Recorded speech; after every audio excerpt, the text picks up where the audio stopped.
Bon dia a tothom. En primer lloc, reitero les disculpes per el petit retard per l'inici de la conferència, però ha estat absolutament impossible poder-ho alargar. Com sabeu, el Centre d'Economia de Mallorca és un lloc de debat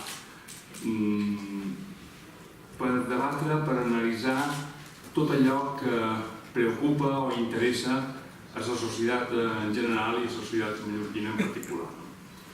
Per això ens interessa molt tenir entre nosaltres gent que pugui aportar, gent que ens pugui enriquir en aquesta visió del món, per comprendre el món d'alguna forma. Per segle han passat persones de l'entorn econòmic de la talla d'Anton Costas, Àngel de la Fuente, Miquel Puig, Joan Tugores, Vicent Navarro, Mabel, Guillem López Casanovas, Toni Riera, Joan Rosselló, Toni Costa. És a dir, ens interessa tenir opinions diverses, coincidents, a vegades contraposades, sobre l'economia i sobre les coses que interessen en definitiva a la societat mallorquina. Avui ens complau presentar el doctor José María Gay de Liébana, un home amb un currículum tan dilatat que es podria dir que és un home del Renaixement. Per citar molt per damunt, podríem dir que el senyor Gay de Liébana és doctor en Ciències Econòmiques, doctor en Dret, màster universitari en Negocis Internacionals, acadèmic numerari de la Reial Acadèmica de Doctors, pèrit, censor lliurat de comptes, assessor fiscal i un llarg etcètera. He intentat fer un resum del seu llarg currículum. Però crec que val la pena situar una mica, ja sé que siguent una persona, ell es defineix com un corrent que pica pedra, però en realitat ja veieu que és una persona coneguda en la seva faceta divulgativa, la premsa, la ràdio, la televisió. Ha sabut, jo crec que el seu gran mèrit, entre d'altres, és que ha sabut atracar les teories econòmiques en pla, diguem, didàctic. Fins i tot tinc entès, no sé si és veritat, que té un club de fans que ho postulen com a candidat a president del govern. Es caracteritza per dir el que pensa i a més ho diu d'una forma planera i intel·ligible i s'ha convertit en una veu de referència. Va predir, crec, l'arribada de la crisi i ha arribat a dir que l'any 2008, que dins l'any 2008 no tindrà fi. Se'l considera un economista indignat, tot i que ell diu que és un optimista per natura.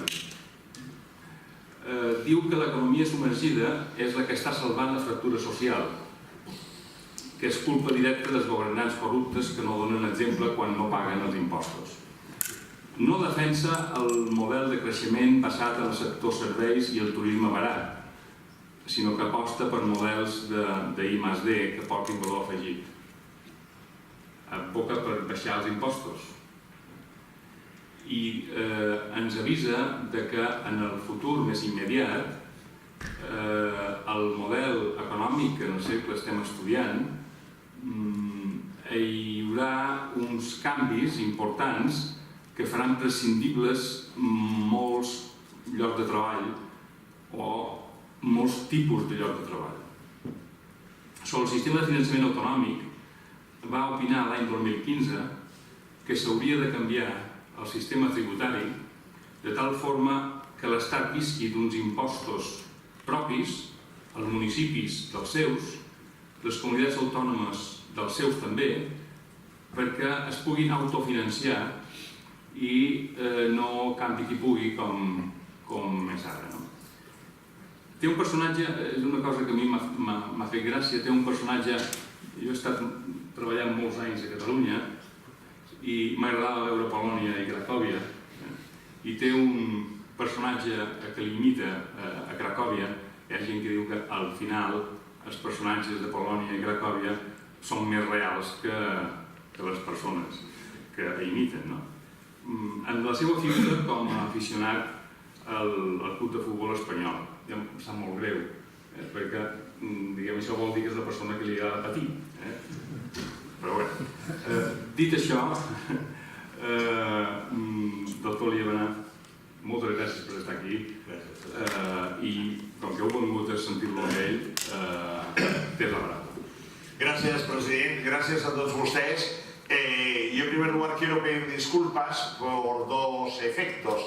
En primer lugar porque no está regulada en la isla de Mallorca el tráfico de ciclistas, por lo tanto quiere decir que cuando sales desde Formentor hasta que no llegas a lo que sería carreteras más o menos anchas, ahí tienes que ir con mucho cuidado, porque yo creo que debe haber cientos de miles de ciclistas, por lo tanto ha habido que torearlos todos, ¿verdad? Con mucho cuidado y tal. Y luego porque la verdad sea dicha, estamos en el centro de Palma, es decir, que hemos pasado con el coche que me traía callejuelas, calles en las que ha conseguido hacer 25 maniobras para encararla, no quedarnos ahí encajados. Bueno, yo decía, esto es una película de James Bond auténticamente. Por tanto, disculpas, no podía salir antes, yo que estaba arriba en Formentor, y no podía salir antes porque tenía una conexión también por televisión y por tanto tenía una hora de salida que era forzosamente a las 11:30. Por tanto, muchas gracias por su santa paciencia y aquí estoy. Yo les voy a hablar de 4 cosas, con lo cual tampoco va a ser, digamos, una paliza tremenda. El gran Julio, que también es un poco el causante de que yo esté aquí, porque me había dicho, a ver en el círculo, y yo finalmente le dije, mira, yo esos días estaré ahí, por tanto, bueno, pues oye, fantástico y encantado de la vida. Y bueno, se trata un poco de analizar cómo está la realidad económica española. Unos dicen que va de una manera, otros dicen que va de otra. En primer lugar, me gustaría pasar revista a lo que es la perspectiva macroeconómica, ¿no? Entonces, bueno, cuando hablamos, me voy a ir poniendo de pie para que de esa forma lo tengamos claro. Cuando hablamos de la perspectiva macroeconómica, ha quedado un poco así descolgado el tema de las letras, no es mío. Ya saben ustedes que cuando lo envías, entonces se acostumbra a ver los duendecillos del correo electrónico, de lo que sería en definitiva la propagación de la información. Y lo primero que a mí me gustaría sería un poco el ver el peso de las economías a nivel mundial. Como pueden ver, Estados Unidos es la primera economía del mundo. Que sea la primera economía del mundo quiere decir que es donde hay más iniciativa, más creatividad, más grandes empresas, más nueva economía, más tecnología, por tanto esto es así. Luego tenemos una Unión Europea que sería la segunda gran potencia del mundo, pero una Unión Europea que estaría incluyendo también al Reino Unido, por tanto los países que no están dentro de la zona euro pertenecen, es Europa de los 28. Fíjense bien que para más o menos calibrar cuando tú estás hablando con alguien, que tienes un interlocutor que dices, este tío sabe mucho economía, atentos ahí cuando él diga, no, esto en 2 años China ya habrá avanzado a Estados Unidos. No tiene ni puñetera idea de economía, lo digo porque como ustedes pueden ver, aquí no llega a los 10 billones de euros y para que en 2 años avance a Estados Unidos, quiere decir que tendría que ir a crecimientos del 30 o del 40%. En estos momentos China ha decaído y crece al 6,5%. Me voy a una economía que realmente no le prestamos mucha atención, que es ese residual, porque siempre hablamos mal de ella, que es la japonesa. Fíjense bien que, por ejemplo, tú puedes encontrarte a un español perdido en alguna isla del Pacífico, pero en cambio no se encontrará nunca ningún japonés perdido por la isla de Mallorca. ¿Por qué? Porque siempre cuando ves un japonés es el primero de un autocar de japoneses, por tanto quiere decir que viajan todos y además van rondando por todas partes. Potencial económico. Tenemos Alemania, que sería en este caso a nivel individual la 4ª potencia del mundo, con más de 3 billones de euros. Muy interesante que España mire a Alemania, no solo que veamos a los alemanes que vienen aquí a esta isla, lo digo porque ellos tienen una tasa de paro del 4,5% y nosotros del 21%. Algo pasará teniendo tanto en común. Quizás es que Mariano Rajoy todavía no ha ido por Alemania. Yo le recomendaría, don Mariano, vaya usted por Alemania, que no le irá nada mal, o tal vez a la República Checa, o tal vez vaya a Polonia, o vaya a estos países, ahora lo comentamos. Luego tenemos aquí el Reino Unido, con estos 2,6 billones de euros en unos momentos que empiezan a ser tensos. ¿Qué pasará? ¿Habrá Brexit? ¿No habrá Brexit? Luego me voy a lo que sería Francia, como siempre Francia con muchos franceses, pero eso sí, dirigida por un catalán del barrio de Horta de Barcelona, Manel Valls. Por eso los catalanes ahora no podemos pisar Francia, por lo que sea suerte que Rafa Nadal es mallorquín y puede torear perfectamente lo que va a ser el chaparrón de Roland Garros. Me voy a la India ha apostado por un modelo absolutamente distinto a lo que sería la China. En la India se ha apostado por lo que sería, en definitiva, el talento, investigación, desarrollo, estudios, preparación. Y fíjense bien que la India, que se va a convertir seguramente en los próximos años en una de las grandes potencias del mundo, lo que ha hecho ha sido copiar el modelo norteamericano. En los Estados Unidos de Norteamérica, cuando yo pregunto, a ver, ¿cuál es el secreto de que Estados Unidos sea la primera economía mundial? Me dicen, no, los recursos naturales, no las multinacionales, no tal, nada de esto. Hombre, los Estados Unidos de Norteamérica son la referencia mundial porque un día vieron como los hermanos Lumière inventaban el cine y ellos dijeron, vamos a apostar por eso, tú, que es una manera de influenciar en todo el mundo, y a partir de ahí salió Hollywood. Y al día de hoy la India que está haciendo Bollywood. ¿Y esto qué quiere decir? Que tienes un poder de influencia en el mundo porque quieras que no, todas esas referencias se la marcan. En Estados Unidos fuman, fumamos. En Estados Unidos no fuman, no fumamos. En Estados Unidos el tío guapo, el personaje es así, perfecto. Hacen una película que, hombre, que no sé qué. Aquí, si no le dan una subvención, no sé qué, salvo alguna cosa rara, en Estados Unidos todo tira hacia adelante, todo se vende y todos ganan dinero. Italia, ¿qué tiene Italia? Bueno, Italia tiene un PIB de 1,6 billones de euros, como pueden ver, muy superior al de España, en un 60%. Quiere decir que tampoco, desde mi punto de vista, hay tanta diferencia. Pasta italiana, pasta española, ensaimada mallorquina, otros dulces italianos, pero los italianos se saben vender muy bien, por tanto ellos saben ustedes cómo son, perfectamente los conocemos, y si hay alguna duda vayan a Formentera y allí ya saben que la lengua nacional es el italiano. Me voy a Brasil. Brasil en momentos de inquietud. En estos momentos Brasil no solo tiene, digamos, una tensión económica, sino también tiene una fuerte oscilación a nivel político. Me voy a Canadá, un país templado, que van a su bola. Me voy a Corea del Sur. Corea del Sur es un país que tiene para mí un gran respeto. Cuando se produjo la fatídica guerra de Corea, que dividió a Corea en Corea del Norte y Corea del Sur, el 90% de sus habitantes eran analfabetos. Hoy el 90% de sus habitantes, los nietos de aquellos, son todos licenciados universitarios. Esta es la diferencia que hay entre un país que va adelante, que va adelante, que va trabajando, y un país en el que esperamos a ver cómo nos lo traen a casa. Me voy a Rusia, ¿verdad? Rusia enorme, grande y tal, pero realmente tocada. Me voy a Australia, que está siendo el punto de destino de tantos y tantos chavales que ahora acaban las carreras y que ven que aquí no hay ninguna ambición. Me voy a España, un PIB de 1.081.000 millones de euros. Estamos un poquito por delante de México. México, en donde se va a levantar aquí lo que es el gran muro que le va a separar de Estados Unidos con Donald Trump. Algunos decíamos antes del verano, Trump será el próximo presidente norteamericano. Va, venga, y ahora encima lo van a pagar los inmigrantes mexicanos con sus ahorrillos. Me voy a Indonesia, me voy a Holanda, me voy a Turquía y me voy a Arabia Saudí porque me interesa por el tema del petróleo. Es decir, si los árabes de allí van más o menos bien, pero si van mal, como ahora les pasa, cuidado que el petróleo ya está subiendo. Bueno, esto sería una primera situación. Me voy ahora a lo que es Europa, para tener un poco la referencia de Europa. No les voy a cansar con todo. La economía más pequeña de lo que sería la Europa de los 28 es Malta, la economía más grande es Alemania, Reino Unido sería la segunda. Por tanto, si Reino Unido saliera de esta Europa, tendríamos un adiós de 2,6 billones de euros. Luego tenemos Francia.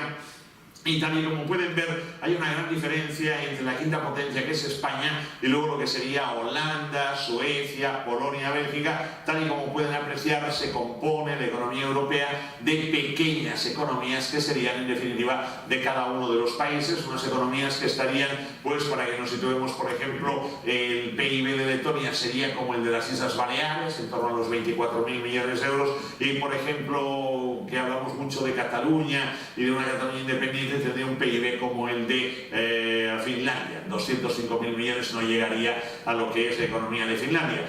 Ritmos de crecimiento, yo creo que esto sí que es importante. Acá sale el valor, no tenía que salir, estos son los duendecillos de los envíos acá del Microsoft, pero fíjense bien en un detalle, siempre se nos está diciendo, y además se ha sacado pecho por parte del presidente del gobierno, de que el crecimiento de España era el más importante de toda Europa. Bueno, pues esto no es cierto, porque aquí el crecimiento que hay que mirar es el de Irlanda, con un 7,8%, y ver cómo Irlanda ha erradicado por completo lo que era la crisis que estaba focalizada en el sector financiero y en el sector inmobiliario.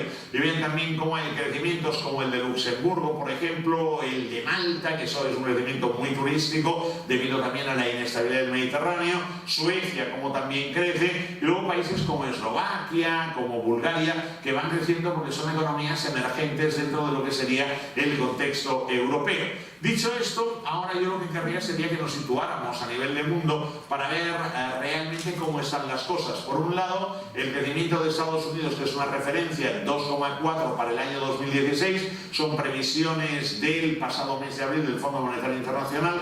Canadá 1,5, México crecimiento como Estados Unidos, por tanto va a remolque de la economía norteamericana. Latinoamérica y el Caribe menos 0,5%, por tanto quiere decir son economías un poco resentidas al día de hoy y viviendo un poco de la inestabilidad que seguramente se está produciendo en Latinoamérica, con un Brasil que tira abajo con un menos 3,8%. De Brasil me tengo que ir a China para entender el por qué Brasil está así. Brasil de alguna forma se orientó mucho hacia el sector exterior, exportó materia prima, y luego ¿qué ha pasado? Que claro, cuando China estaba creciendo a una tasa del 14%, del 11%, del 12%, fenomenal, pero en el momento en el que China está en crisis porque crece solo al 6,5%, vean que prácticamente nadie en el mundo crece al 6,5%, a partir de este momento es cuando realmente Brasil tiene un problema aquí, porque los chinos no le compran tanto, por tanto quiere decir que los chinos no compran tanto, Brasil vende menos, entonces China vende fundamentalmente a Europa, que es su mundo ideal, y también dentro de Europa, pues por ejemplo, un país querido es España, en donde tan querido es que hasta incluso invierten en equipos de fútbol como mi querido español. Pero fíjense por un momento que además esto nos juega a lo que serían las carambolas del billar, de forma manera que tenemos bastantes empresas de nuestro IBEX 35 y grandes que van hacia Brasil. Y ahora, como van hacia Brasil y en Brasil hay crisis, ahora resulta que tienen problemas o pueden tener problemas, con lo cual los proveedores de estas empresas grandes igual también tienen problemas. Por tanto, la vida es aquello del vuelo de la mariposa, ¿no? Uno estornuda en un sitio, pero se constipan y al final acaban con gripe en distintos lugares. Fíjense, por ejemplo, Japón crece poquito, lo que sería Corea el 2,7%, Australia el 2,5%, la India crece el 7,5%, otra vez volvemos a lo mismo, un crecimiento importante, robusto, fuerte. Arabia Saudí muy poquito, habrá que plantearse realmente el precio del petróleo. Y en el África subsahariana, en donde habría potencias como por ejemplo podría ser una de ellas Angola, otra de ellas Nigeria, otra de ellas Sudáfrica. Fundamentalmente a mí me interesa el tema de Nigeria, porque Nigeria tiene un PIB de 400.000 millones de euros gracias a España. Recuerden que el primer cliente de Nigeria es España, sobre todo en petróleo, por tanto la mayoría del petróleo que nosotros consumimos procede de Nigeria. Vean Oriente Medio y el norte de África, crecimiento del 3,1%, y un pequeño detalle, ahora está Irán aquí. Irán era un agente, un jugador que no estaba amonestado y sancionado a lo largo de estos años, y ahora irrumpe de una manera fuerte y con ímpetu dentro sobre todo de un sector que es el sector energético con el crudo.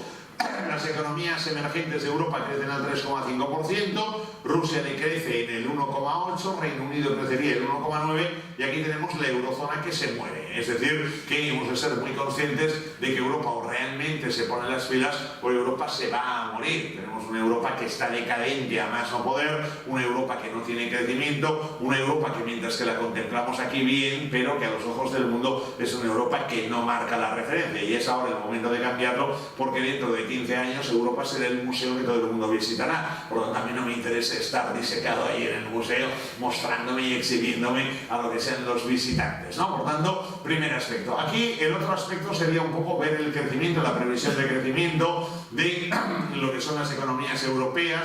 De un lado el crecimiento ya definitivo del año 2015 y también crecimientos de 2016 y 2017. Yo no les voy a cansar, aquí está el caso de España, no les voy a cansar mirando cada una de esas economías. He cogido lo que son las economías más importantes de la Unión Europea y vean que el crecimiento es como pequeño en comparación con otros países, con lo cual quiere decir que yo entiendo que son economías como muy maduras, que no saben qué hacer y que no saben realmente cómo crecer ni de qué manera crecer. Por tanto, tenemos una asignatura pendiente. Esta sería otra lectura de la evolución del PIB de la Unión Europea. En el año 2010 era de 12,8 billones de euros, ha ido creciendo, acaba el año 2015 con 14,6 billones de euros, pero también quiero que vean un pequeño detalle: la deuda pública en el conjunto de Europa va subiendo y eso también es consecuencia de lo que han sido déficits que se han ido acumulando a lo largo de estos años, y quiere decir que las cuentas públicas no solo están descuadradas en España,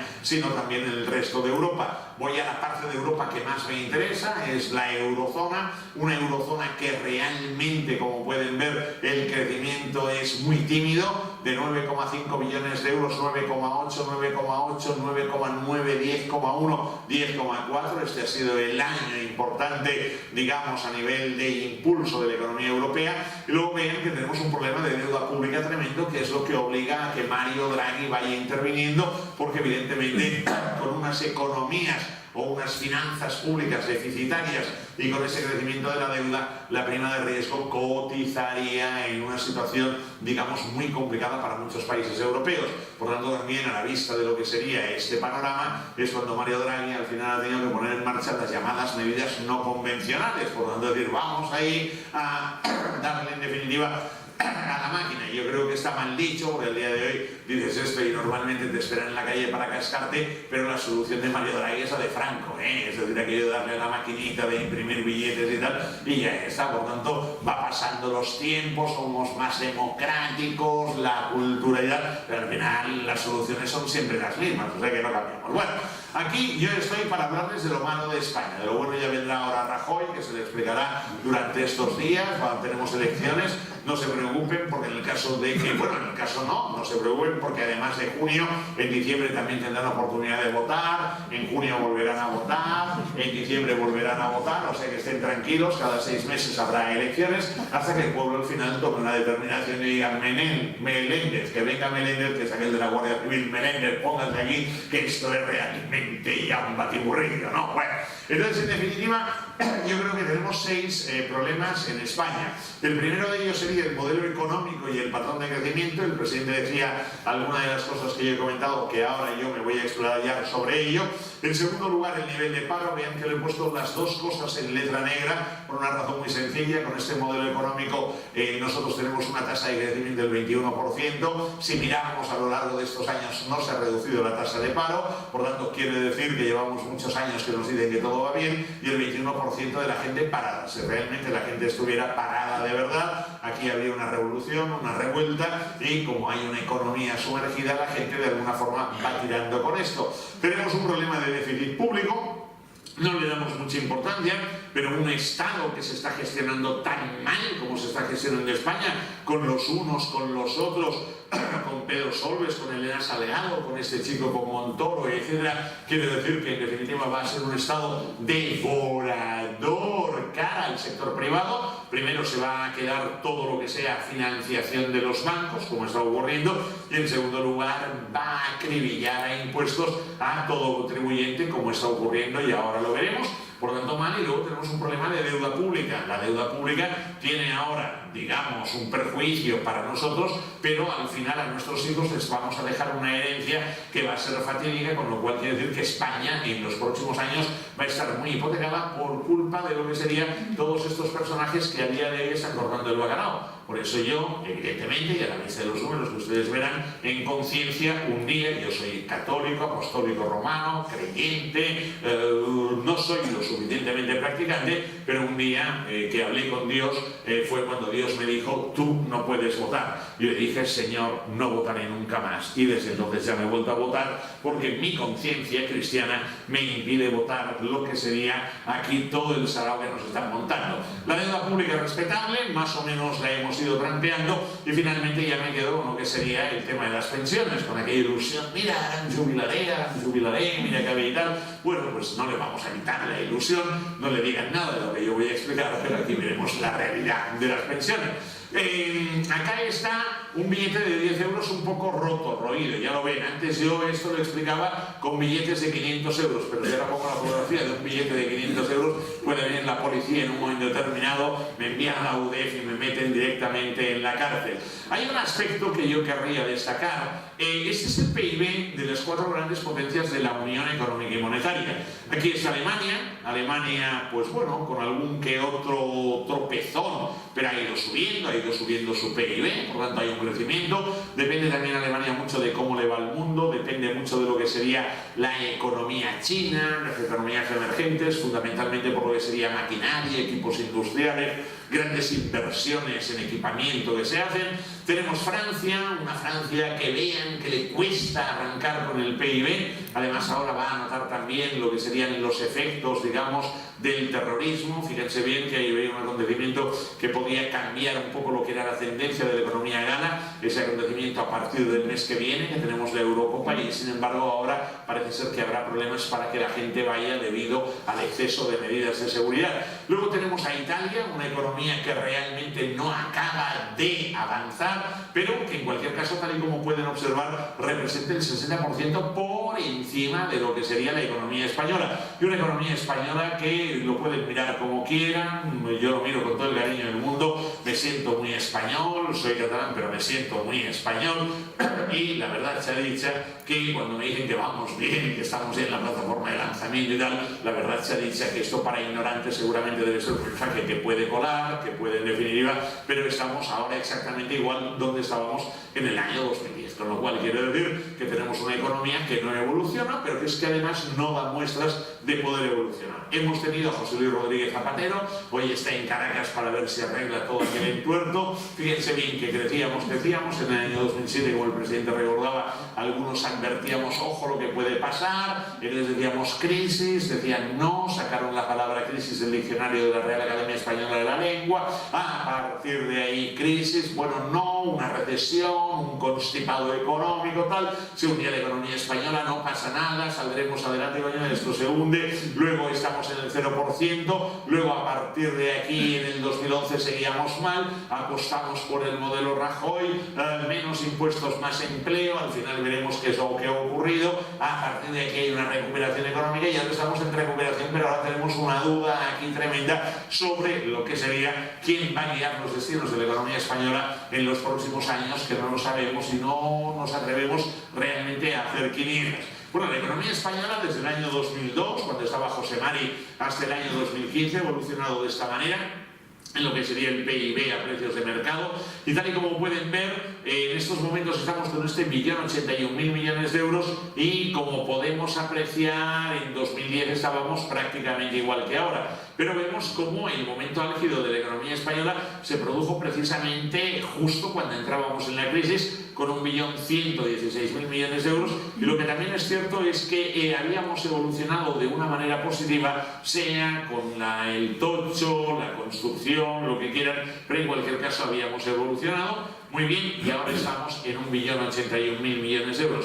¿Cuál es el elemento clave que ha impulsado la economía española fundamentalmente en el último año? Bueno, sería esta porción azul, que sería la dedicada al consumo privado. Por tanto, quiere decir que a la que las familias han tocado algo más de dinerillo, tal y como pueden ver, lo que se ha hecho ha sido aquí va bajando, en 2014 ya se anima algo y en 2015 se ha animado algo. Un consumo privado en donde el turismo, el consumo, la gente que compra aquí, los hoteles, etcétera, tiene un juego importante. El Estado, que sería el consumo de administraciones públicas, ha rebajado, aunque subió en 2015 su gasto pero lo ha ido rebajando. ¿Y cómo es que lo ha subido algo? Bueno, lo ha subido algo porque era año de elecciones, por tanto verán mañana es el día que nos anuncian que habrá que pagar 2.000 millones de euros. Yo no los voy a pagar, los 2.000 millones de euros. Estos 2.000 millones de euros va a ser la sanción que impone y multa que impone la Comisión Europea a España, que tiene que pagar por haber incumplido el acuerdo de déficit. Estos 2.000 millones de euros nos tienen que pagar Mariano Rajoy y Cristóbal Montoro de su patrimonio, porque ellos nos han engañado. De la misma manera que a mí me acorrala la Inspección de Hacienda, voy a enviar ahora a la gente, hacia Rajoy y hacia Montoro, a que ellos paguen con su patrimonio, con sus pisos y tal, los 2.000 millones de euros, porque aquí nos habían dicho que todo iba tan bien, que todo iba de coña, y ahora resulta que nos vamos a tener que pagar 2.000 millones de euros. Y aquí, ¿qué ha pasado? Que como era un momento de elecciones, ya saben que la compra de un voto pues lo mueve todo. No et preocupis, farem això. Sí, hombre, sí, també farem això. Escolta, que la meva nena no té feina. No, hombre, no, tu, vi, porta-la cap aquí. Bueno, y entonces el sector exterior que no ha acabado de dar la talla. Tenemos al gran Mario Draghi. Mario Draghi pone la máquina de hacer billetes, pam, pam, en marcha, nos va a regar de euros. Pronto en cualquier esquina también de lo que sería este centro histórico de Palma tendremos una sucursal del Banco Central Europeo. Pasarás por allí, bingui, pam, te darán 500 euros, bingui, 500 euros te dan. Y luego estará Mariano y Cristóbal que van a decir, tributar por el impuesto sobre la renta, que eso del plan prevé, que no sé qué. Bueno, por tanto, quiero decir que en definitiva ahí tenemos el panorama, un panorama que me lleva a decir, bueno, ¿y qué ha pasado con el IPC? Bueno, pues el IPC ya ven que llevamos desde enero del 2015 que no acaba de levantar la cabeza. Ha influido muchísimo lo que sería el precio de la energía, pero estamos con un IPC que de momento tiene una parte buena, que mantenemos el poder adquisitivo de unos sueldos no muy elevados, mantenemos el poder adquisitivo de unas pensiones un poquito ajustadas, pero a la larga puede ser malo porque igual esto nos está llevando a una situación de deflación. Y Mario Draghi lo que quiere es que haya algo de inflación, porque la deflación a largo plazo implica recortes de empleos, menos venta, menos inversión y por tanto también lo que sería caída de resultados empresariales. Y aquí tenemos una primera cuestión, sería un poco el modelo de economía que hay acá, una economía en la que este cocinero, no sé cómo se llama, pero no es mi amigo Sergi Arola ni Ferran Adrià. Aquí tenemos lo que sería, digamos, modelo de construcción, aquí tendríamos lo que sería el consumo en estado puro, un consumo en donde fundamentalmente ya se ve que el gran extra que se toma es un carajillo, por ejemplo un carajillo de 6 euros, aquí es una fotografía lamentable y aquí el billete de 5 euros, lo digo como representativo de una época en la que nosotros estamos. Bueno, la economía española está orientada totalmente al sector servicios. Fíjense que el sector agrícola y ganadero, en donde España es una gran potencia, en donde no tiene rival alguno en ninguna parte del mundo, representa solo 24.674 millones de euros. El sector industrial ha ido cayendo y estamos en 167.000 millones de euros, aunque ha habido una tenue recuperación en 2015 respecto a 2014. La construcción anda desaparecida, está al día de hoy en la mitad de lo que era en aquellas cifras de los años gloriosos, y vean cómo el sector servicios es el que ha ido cada vez más pisando lo que es el acelerador, un sector servicios y comercio en donde yo apuesto por lo que sería la calidad y ahora tenemos oportunidad de comentarlo. La pregunta que me hago también es si en 2016 vamos a tener todos estos propulsores de la economía que en 2015 hemos tenido. Me hago la pregunta de si el abaratamiento del petróleo va a seguir, creo que no. La debilidad del euro seguirá, ya lo veremos. Seguirán bajos los tipos de interés hasta que la banca diga punto, fuera y final. ¿Hay el boom turístico de 2015? ¿Continuará por la situación conflictiva del Mediterráneo? Sí, continuará. ¿Hay estímulos monetarios del Banco Central Europeo? ¿Seguirán sin EBI? Sí, continuarán. ¿Hay riesgos de inflación? Sí. Bueno, y la pregunta es cómo se encuentran los mercados financieros en general. Yo creo que todos están anunciando lo que puede ser un perete, no sabemos cuándo ni cómo y tal. El perete vendrá como consecuencia de la acumulación de deuda pública de un lado, deuda privada de otro, y sobre todo por algo, porque si en el año 2007-2008 se pudo actuar y se pudo corregir lo que era la senda de excesivos endeudamientos, ahora igual ya toda la munición que teníamos prácticamente está agotada. Y en España tenemos un problema importante, el problema es la gobernabilidad de España, y luego que en este año vamos a tener también otra vez elecciones autonómicas, por tanto quiere decir, no sé si aquí van a votar, no, aquí no votan, bueno, no se sabe nunca, porque igual en Cataluña volvemos a votar otra vez votaré, o vuelven a votar, yo no votaré, claro, en el mes de octubre, porque hay un tema de presupuestos y tal, entonces aquí dice uno, pues aumentemos, esto es la gran aportación, ¿verdad?, a la cultura econòmica del vicepresidente que tenemos, Oriol Junqueras, doncs pugem els impostos, a partir de 90.000 euros, estupendo, vinga, això, y baixem els impostos a las rentas baixas, fantástico, hombre, muy bien, y así se va todo el mundo. Bueno, aspectos de nuestra economía. Teníamos una composición importante de la industria. La industria en el año 80 era del 31% y ahora es el 15,46%.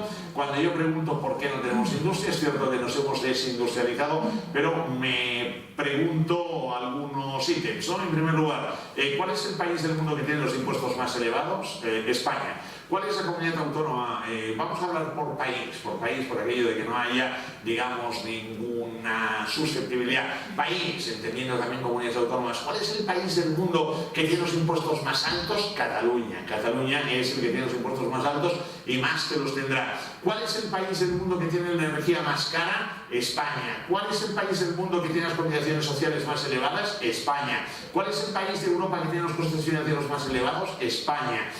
¿Cuál es el país del mundo en donde hay más trabas administrativas, más insolente burocracia? España. Con lo cual, en definitiva, ¿qué ha pasado? Que ha habido un proceso de desindustrialización de la economía española. Esto es, lamentablemente, una fotografía que se necesita ayudante de camarero, la cogí por internet hace 4 meses y me llamó la atención que el ayudante de camarero, yo pensaba siempre que era un chavalín joven, y vean cómo aquel más joven debe tener 57 años. Esto me sorprendió, esto me obliga un poco a ver lo que ha sido la evolución de nuestro modelo económico. Veo que en el año 60 la agricultura representaba más del 22%, hoy solo representa el 2%, hemos sacrificado el campo, hemos renunciado al campo, le hemos dado la espalda al campo. Veo que la industria, que era casi el 29%, fue subiendo para luego caer, 15,5%. Veo que la construcción ha ido, ha tenido sus ciclos, y veo que los servicios, del 43,5% de peso de la economía, han pasado a ser del 68%, con lo cual quiere decir servicios,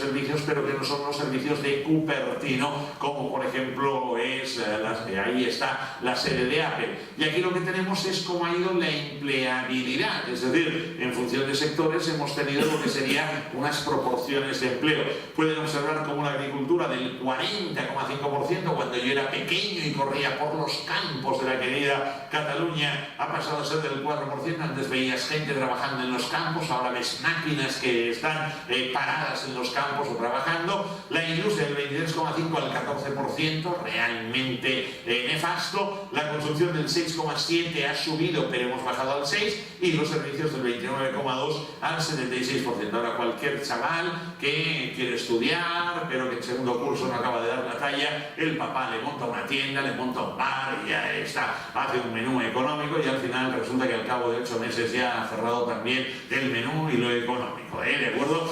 Bueno, acá tenemos el mundo, y aquí hay una cuestión, una interpretación que siempre hemos dicho. Hombre, aquellos países donde la industria realmente pisa firme son los países que marcan el paso. Bueno, efectivamente, lo que pasa es que en Estados Unidos no del todo, 19,3%. Claro, si yo ahora pusiera la lista de las grandes empresas en estos momentos de capitalización bursátil y de las marcas más veneradas, más respetadas, y de las empresas que más ingresan, no hay ninguna fábrica. Lo que hay es la era tecnológica. Ahí tenemos a Apple, ahí tenemos a Alphabet, que tiene una sucursal suya que se llama, una filial que se llama Google, ahí tenemos a Microsoft. Warren Buffett, por ejemplo, anteayer hizo dio a conocer la gran decisión que había tomado una semana antes, que fue la de comprar 9,8 millones de acciones de Apple. Apple está teóricamente tocado, bueno, me gustaría estar tan tocado como Apple. Apple tiene, no se lo voy a poner aquí por falta de tiempo, pero tiene un balance de 293.000 millones de euros de activos, tiene 2.000 millones de stock, y de los 290.000 tiene 260.000 millones que son cash, es decir, dinero que tiene en la caja y en los bancos, con lo cual, claro, hombre, en principio Apple está tocada, siempre está tocadísima, ¿verdad? Efectivamente. Bueno, en China mucho en la industria, 44%, en Japón 27%, en Alemania 30%, en Reino Unido 21%, en Francia 19%, en Italia 23%, en la India 30%, en Corea del Sur 38%, en Irlanda 25,6% y en España 17%, con lo cual, ¿qué quiere decir? Que nosotros no somos Estados Unidos y por tanto nos teníamos que alinear a nivel industrial con lo que serían las referencias. Por tanto, este es un punto a considerar. ¿Va bien la economía? Bueno, va bien, estamos creciendo en cuanto al Producto Interior Bruto. Vean que en el primer trimestre de este año hemos crecido el 0,8%, interanual 3,4%, estamos bajando un poquitín respecto al año anterior, pero también aquí viene la parte de crítica de decir, hombre, es que llevamos una inercia, que esa inercia es la que nos permite todavía en este primer trimestre ir hacia adelante. Veremos qué pasa en el segundo trimestre. Estos son los tres jinetes del apocalipsis, con lo que sería la Amazona, aquí Soraya, aquí ya vean su mirada, aquí vean su mirada, y en definitiva el gobierno ha hecho unas previsiones de carácter económico que son unas previsiones bastante optimistas, es decir, vamos a crecer, sí, el 2,7 este año, 2,4, 2,5, 2,5, el consumo privado en 2016 seguirá dándole fuerte, pero a partir de 2017 aflojará, el consumo, el gasto público irá aflojando. Otro elemento a tener en consideración sería cuáles son los supuestos en los que se basa el gobierno para hacer la previsión. El Euribor se va a mantener negativo hasta el año 2019, de acuerdo con lo que prevé el gobierno. Esto es interesante para ver que los tipos de interés de momento no van a reaccionar en clave positiva. Tenemos una deuda de España a 10 años que en principio va a ir cotizando, digamos así, muy a lo bajini. Luego tenemos un tipo de cambio que se va a ir manteniendo entre el dólar y el euro. Y tenemos fundamentalmente el precio del petróleo, en donde parece que el gobierno apunta a 39,7 este año, en estos momentos está a $50, la noticia que yo leía esta mañana, y en principio mantiene una estabilidad de precio para los próximos años. Por lo tanto, estos son los parámetros que hay que ver si se van a cumplir o no se van a cumplir. De acuerdo con la previsión del gobierno, nuestro PIB iría al alza y sería, en concreto en el año 2019, de 1,2, casi 1,3 billones de euros. Bueno, está muy bien, ojalá esto sea así, con lo cual quiere decir que teníamos una tendencia como fuerte a nivel de crecimiento, pero la pregunta que yo me hago es si no habrá, digamos, algún escollo, no habrá alguna tormenta, no habrá igual algún sopetón ahí que aparezca. En principio, bueno, hasta aquí una primera parte de la historia. Estoy con el patrón de crecimiento y ahora me hago una pregunta. La pregunta es si hay algún político que piense en la España que vamos a tener dentro de 10 años. Yo dentro de 10 años ya seré mayor, por lo tanto estaré tranquilo, seguramente estaré todo el día jugando a tenis, estaré, bueno, lo que sea, o estaré pescando, pero me preocupa porque es España de mi hijo. Por tanto, la España dentro de 10 años me preocupa. Hasta ahora no he oído nada. Yo a ningún político le he oído hablar de la España de 10 años. Le he oído decir que él es mejor que el otro está enganchado en un tema de corrupción, que nunca pactará, que estos son unos incompetentes, que eso tal. No he oído a nadie que me envíe un mensaje positivo, decir, mire, nosotros lo que haremos será construir esta España. Vale, perfecto, muy bien, pues ya le voy a votar a usted. Estamos otra vez con la idea cortoplacista, no estamos con la idea largoplacista, es decir, vamos a las elecciones si no nos interesa el ser estadistas para preparar lo que sea el futuro de España. Y la verdad es que estamos avanzando en un cambio de modelo económico que yo no creo que en España nos estemos asegurando lo que sería tener los pilares para un crecimiento sólido. Eso es una fábrica de ladrillos. Yo recuerdo que cuando yo era un chaval, en los aledaños de Barcelona iba a haber fábricas donde se construían, bueno, fábricas no, eran talleres donde se construían los ladrillos y ahí había mano de obra. Hoy no hay mano de obra. Esto es una imprenta de antes, ahora llamada taller de artes gráficas. Antes una máquina la tenían que llevar entre 10, 12 personas y a día de hoy tenemos un problema que es que con una persona, o tenemos una ventaja que con una persona se llevan varias máquinas. Por tanto, la pregunta es, ¿se va a necesitar menos gente en el futuro? Sí, y va a haber una desaparición de puestos de trabajo. Desaparición de puestos de trabajo que va a entrañar que toda aquella gente que hace un trabajo repetitivo, rutinario, toda esa gente sea excluida del sistema. Se lo voy a decir de otra manera. El abogado que prepara demandas, este ya no va a existir. Es decir, dentro de 5 años ya no habrá abogados que preparen demandas porque es un tema repetitivo, rutinario. El economista, que es una analista de inversiones, ya no existirá porque habrá lo que serán unas hojas de cálculo y habrá unos programas informáticos que me va a marcar qué inversión tengo que tener, cómo y de qué manera. En los despachos de abogados, que al día de hoy hay mucha gente, estará Watson. Watson es este ordenador, este robot, mejor dicho, que IBM ha parido, en el cual se le han introducido todas las leyes, decretos leyes, órdenes ministeriales, circulares, sentencias, etc. Y cuando tú tienes una duda de aquellas de impacto que dices, a ver, esta cuestión y tal, y vas a un gran despacho de abogados y se ponen a trabajar 25 abogados durante 8 meses y luego te pasan una factura de 7 millones de euros. Esto yo se lo preguntaré a Watson. Watson me dirá, Watson procesando, Watson sigue procesando, y al cabo de 5 minutos Watson dirá, Watson tiene solución, Watson imprime solución. Y nosotros, cuando recomendamos a un cliente lo que es una operación, y el éxito del planteamiento legal y sobre todo fiscal de lo que le decimos, nos dice, y la probabilidad aquí de que todo salga bien, 99,9%. Watson simplemente habrá un pequeño detalle, será el 100%, pero el 100%. Por tanto, para no decir el 2000%. Por tanto, voy a decir, esto es lo que hay. Claro, aquí nos encontramos con una cuestión. Esta chica ya se le ve en la cara, que es una estudiante, está sirviendo jarras de cerveza. En Murcia, yo normalmente cuando me muevo por Murcia, tengo un señor que me lleva con un coche, es licenciado en literatura medieval. Le digo, ¿qué hace un licenciado en literatura medieval como taxista? Dice que hace un taxista no haciendo literatura medieval. Bueno, pues mire, esta es la pregunta. Esto es una fábrica de coches, vean que no hay nadie, y esto es una oficina del paro. Pero aquí hay 3 personajes. Valentín Fuster, catalán de pro, seguramente el mejor cardiólogo del mundo. Él no trabaja en Barcelona, él trabaja en Nueva York, dirigiendo el gran centro de referencia de lo que serían los estudios de cardiología. A su lado pueden ver al oncólogo, seguramente, perdón, al investigador de oncología más respetado, compañero mío de pupitre, Joan Massagué, y aquí al lado está el doctor Basello, uno de los mejores oncólogos del mundo. Ninguno de ellos está en Barcelona.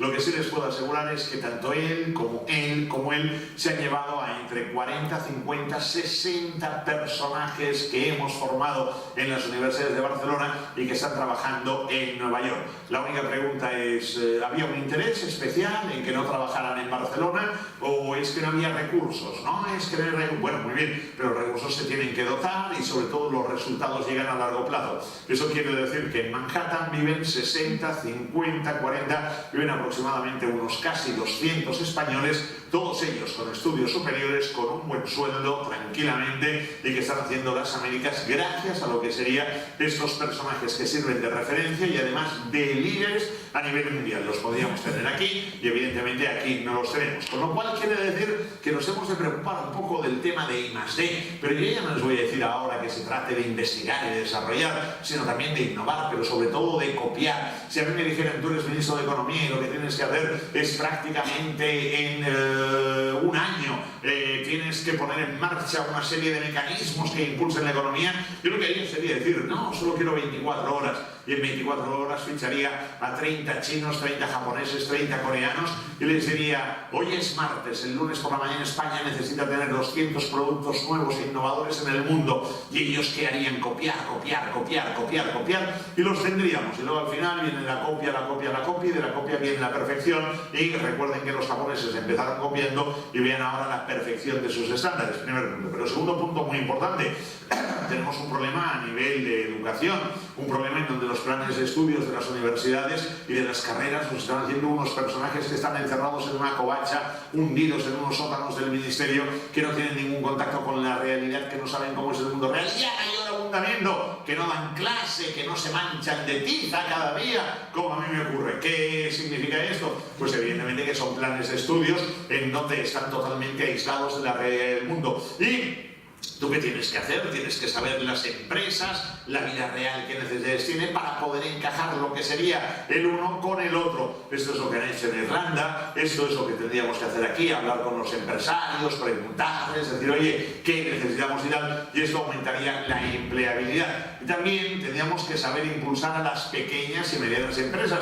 Las pequeñas y medianas empresas aquí son el 99,9%, pero yo no he visto realmente, y se lo digo de corazón, yo no he visto a torturado sadomasoquista más que el primero, que el empresario de la pequeña y mediana empresa, porque las pequeñas y medianas empresas el día que quieran paralizan la actividad económica del país y paralizan las finanzas públicas. Lo que ocurre es que van sufriendo, les van metiendo, y aquí necesitamos una reacción. Tenemos un nivel de paro muy malo, fíjense bien, estos son datos del mes de marzo. El líder del paro es Grecia, el otro líder en este caso sería nuestra España, ahora ya es el 21%. Vean que en Croacia están preocupadísimos, 15% la distancia que hay de Croacia acá. Vean el promedio de paro en la zona euro, 10,2, en todo lo que sería Europa, 8,8, pero atención ahí, porque tal y como pueden ver hay una serie de países, la República Checa, Alemania, Malta que no llega al 5%, Reino Unido el 5%, por tanto lo que hay que hacer que es ir a estos países, preguntar, ver qué hacen, qué modelos tienen y en definitiva nosotros tendríamos que copiarles a ellos. Me hace mucha ilusión ver a la República Checa aquí, porque hace 2 años fui a dar una conferencia en la República Checa y veía que estaban muy atentos.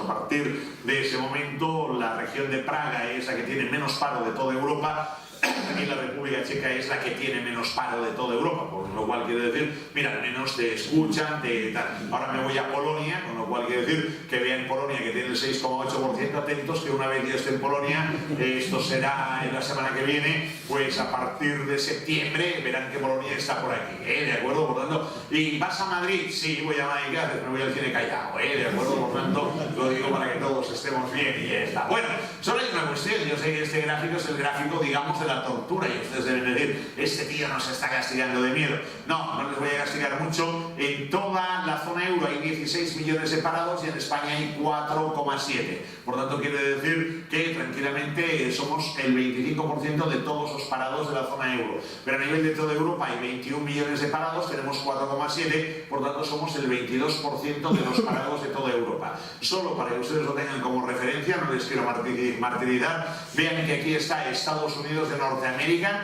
tiene una tasa de paro del 5% y ven que tiene 7,9 millones de parados. Estados Unidos de Norteamérica va de costa a costa, del sur al norte, de Florida a lo que serían las rocosas, de California a Pensilvania, y fíjense en un pequeño detalle, 7,9 millones de parados, y aquí tenemos 4,7 millones de parados, 320 millones de habitantes, ellos 46 y bajando nosotros. Me decía un alto cargo de Madrid no hace mucho, bueno, tampoco hay ni tanta diferencia, chico, entre Estados Unidos y aquí. Digo, no, hombre, no, en absoluto no hay tanta diferencia. Si tú lo quieres ver así, pues evidentemente vamos así. El paro juvenil que me preocupa, he conseguido una fotografía de alguien que trabaja en el IBEX 35 pero que no tiene coche ni chofer ni nada. Este es Manolo. Manolo es el que limpia los cristales de la aquí pantalla del IBEX 35 y hay un pequeño detalle porque me están diciendo, no, es que nosotros ahora realmente tenemos, vuelvo un momento atrás para que lo vean simplemente, mira que nosotros ahora tenemos 18.029.000 tíos trabajando y solo 4.791.000 parados. Bueno, lo que es cierto es que no conseguimos bajar con tranquilidad los 5 millones de parados y lo que es cierto es que ahora hay menos gente trabajando que en el año 2010, algo más que en el año 2011. Pero hay una cuestión, ya saben cómo funciona la EPA, ¿no? La EPA funciona de aquella manera, yo he dejado acá el teléfono, pero es de aquella manera en donde recibes una llamada, son 65.000 familias que reciben una llamada y dice, hola, buenos días, ¿qué tal? Hola, buenos días, dígame. Sí, somos del Instituto Nacional de Estadística, estamos trabajando con la encuesta de población activa. Hombre, bien, gracias, hombre. Y la pregunta es, ¿usted trabajó la semana pasada? Bueno, trabajar, decidí trabajar, mi padre tiene una pastelería, ¿no? Y yo voy el domingo al mediodía y su padre le retribuye económicamente, bueno, 20 eurillos, 25 eurillos, porque se despacha mucho. Muchísimas gracias, encantado, somos la EPA. ¿Por qué trabaja también? Claro, trabaja porque ese tío va una hora, le dan una compensación económica y ese tío ya computa. Claro, a mí esto me parece muy bien. Lo que pasa es que a mí me gusta desgranar la EPA, ¿no? Y cuando desgrano la EPA, ¿qué hago? Miro y digo, a ver, una cosa.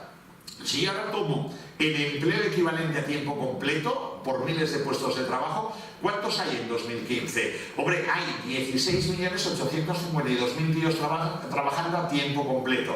¿Más que en 2014? Sí. ¿Más que en 2013? Sí. ¿Más que en 2012? Sí.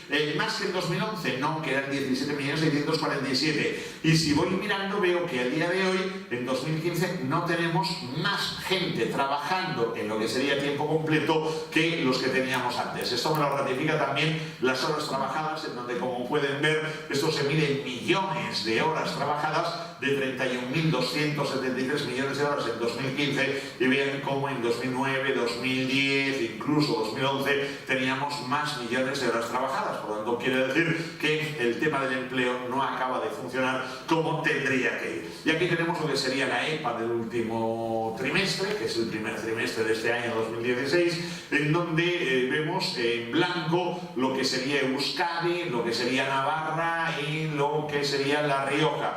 Y vemos cómo hay una situación verdosa, amarillenta, azul. Esto serían tasas de paro. Fíjense bien que acá yo voy a seleccionar Andalucía, la tasa de paro una de las más altas de Europa, con el 30%, y Illes Baleares, 18,41, estoy en primer trimestre, segundo trimestre esto va a bajar por lo que es la temporalidad. Tenemos aquí Cataluña, 17,42, y tenemos aquí Navarra, País Vasco y La Rioja, que vean que están en menos del 15% de paro. Por lo tanto, lo que quiero ver es qué modelo económico tiene cada una de estas comunidades autónomas para tener menor paro. Empiezo por sus Illes Baleares, y sus Illes Baleares, tal y como pueden ver, es una concentración, en este caso indudable, en comercio y servicios, 79%. Sí que convendría aclarar que aquí hay una industria, esa industria hotelera, por tanto quiere decir que tiene mucho más peso las Illes Baleares que otras comunidades autónomas debido al peso de la industria hotelera. Entonces aquí viene el dilema, que sería la calidad, es decir, en las Illes Baleares, ¿no? Yo llegué aquí el viernes por la tarde, tenía oportunidad de hablar con mucha gente, me han ido explicando. En las Illes Baleares tenemos de un lado el turismo, que es el turismo, digamos, la batacada, es decir, el 2 estrellas, el todo incluido y tal, que estos cuando llegas al aeropuerto los ves que llevan las antenitas, que llevan el no sé qué y tal, con los que yo pondría tranquilamente en un barco que desaparecieran. Y luego tenemos los otros, que hay mucha limusine, mucho coche con chofer, y también hay mucho jet. También es gente, como por ejemplo me comentaban el otro día, que son norteamericanos, el matrimonio, y vienen en un jet desde Estados Unidos acá. Ellos lo que hacen es que se traen las bicicletas, tienen un coche que les está esperando, les lleva a un hotel de 5 estrellas, y a partir de ahí se pasan una semana recorriendo la isla y cada día haciendo alguna aventura gastronómica, con lo cual este me interesa, al igual que los que vienen a jugar a golf también me interesan, pero no me interesa, digamos, el modelo barato. De ahí que en Canarias, por ejemplo, ahora esté prohibido el poner en marcha nuevos hoteles, salvo que tengan un campo de golf. El hotel tiene que tener mínimo 5 estrellas y tiene que tener por lo menos un campo de golf de 18 hoyos. Si no, no me interesa, porque ese modelo me lleva mal. Es cierto también que a partir de esas illas se ha conseguido un posicionamiento por cadenas hoteleras a nivel internacional muy importante. Esto hay que cuidarlo mucho y hay que ofrecer lo que yo diría una hostelería de gran calidad. Es ahí donde yo siempre hago una crítica diciendo que la hostelería española realmente tiene que aprender mucho, porque de calidad le falta un plus, pero un plus muy importante, y ahí hay que poner gran empeño. Industria poca, construcción poca, yo creo que también la insularidad juega en este aspecto, y agricultura realmente poca. Cataluña, bueno, Cataluña tiene menos comercio, vean que ustedes tienen el 79%, Cataluña el 68%. El problema de Cataluña es la industria, solo el 18%, tasa de paro del 17,42%, comparo Andalucía, solo tiene un 11% de industria, y la comparo con, en este caso, Navarra, paro del 14,25%, Navarra tiene el 29% de industria, por tanto, cuidado que cuando tienes un sector industrial, además competitivo, además la industria 4.0, las cosas van bien. Y aquí tenemos Euskadi, por un lado, vean ustedes que Euskadi tiene el 24% de industria, y luego tenemos La Rioja con el 28% de industria. Por tanto, ¿qué quiere decir? Cuando tienes peso industrial tienes menos paro y además tienes más ocupación, tanto de empleos directos como de empleos indirectos. Esto sería la previsión que nos hace el gobierno, que nos dice que en el año 2019 no habría ni 3 millones de parados, por tanto habla de una reducción de parados de 2 millones. Yo la verdad se ha dicho, esta gente entiendo que van a trabajar, no que los vamos a matar, por tanto la pregunta es dónde van a trabajar, porque yo no sé de empresas que vayan a crear 2 millones de puestos de trabajo. Entramos ya en lo que sería recta final, finanzas públicas. Estos son los números que justifican el por qué no voto, ¿de acuerdo? Si hay luego algún acólito que se suma a la causa, me lo dice, y vamos a formar lo que va a ser la gran plataforma que yo voy a reivindicar, que va a ser los que no votamos, tenemos derecho a tener representación parlamentaria. Por tanto, como no votamos, si no votamos el 40% de la gente, quiere decir que la industria política y el Parlamento se tiene que reducir en un 40%. Por tanto, no hace falta que haya 350 tíos con 163, ya chutamos. Fuera, por tanto, todos los demás, fuera los sueldos, los iPads, los chollos y tal igual, y veríamos una reactivación del país. Esto a nivel de Madrid, a nivel de ahí. Fíjense bien, aquí hay un detalle que nos marca el paso de nuestras finanzas públicas. El gasto público en el año 2008 fue de 459.000 millones de euros, y vean cómo el gasto público acá está en 468.000 millones de euros. En el año 2012 hay también el tema del rescate. La única pregunta es, cuando a mí me dice, si aquí saco el rescate, me dice que fueron 37.000 millones de euros, si me dice el amigo Montoro que el gasto público se ha rebajado, yo le voy a decir, rebajarse, ¿qué quiere decir? ¿No? Porque claro, si aquí yo le saco 500.000 millones, le saco 40.000, tenemos 460.000 millones, vamos a hacer números redondos de gasto público, y ahora 468.000. Hemos rebajado el gasto público, hemos rebajado. Pero ustedes no han rebajado nada en estos años, ustedes han aumentado. Entonces, claro, aquí hay un problema.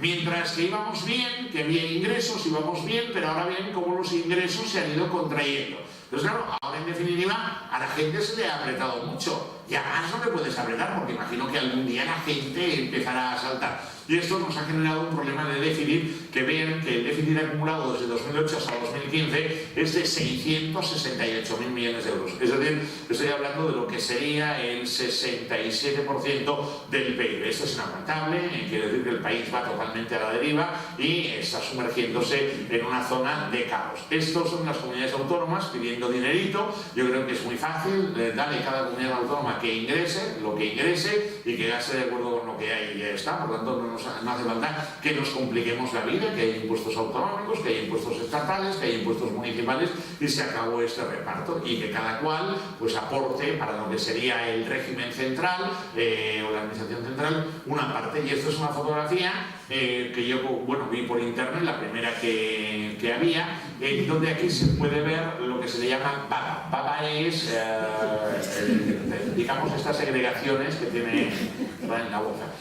La baba, dicen las abuelas, pot ser bona, pot ser dolenta, pot ser... Bueno, pero aquí simplemente, para que ustedes lo tengan claro, los impuestos indirectos en el año 2011 con José Luis Rodríguez Zapatero, que no sé si he dicho que está en Caracas, por tanto en Venezuela, en misión de intermediación en la conflictividad que hay, eran de 106.500 millones de euros. Y ahora en 2015 se han recaudado 126.500 millones. Es decir, que los españoles pagamos 20.000 millones de euros más de impuestos ahora que cuando llegó el amigo Cristóbal. Y de impuestos directos, que son el IRPF, el patrimonio, sociedades es cierto que va de capa caída, por tanto el IRPF sería el eje primordial, han pasado de 102.000 a 116.000, o sea que estamos hablando de casi 14.000 millones de euros más.